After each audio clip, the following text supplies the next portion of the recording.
অপেক্ষা করছে দুদিন ধরে তার কীর্তি ছিল মানুষের মাতৃ গর্ভে একজন শিশু কিভাবে বেড়ে উঠে। আজকাল আধুনিক মেয়েরা যখন সন্তান সম্ভব হয় তখন তারা ক্লিনিকে যায়।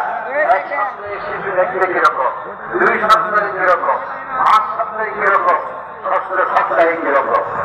আর আমাদের গ্রামের যে এমব্রয়ডারি যে রোগ বিজ্ঞান সেটি আবিষ্কারের আগে 1000 বছর আগে একজন শিশু মাতৃ গর্ভে কিভাবে বেড়ে উঠে, 1ম সপ্তাহে কিভাবে, 2য় সপ্তাহে কিভাবে, এমন ভাবে আসছে মরিচ লুকাইলে বললাম অবাক হয়ে যায়।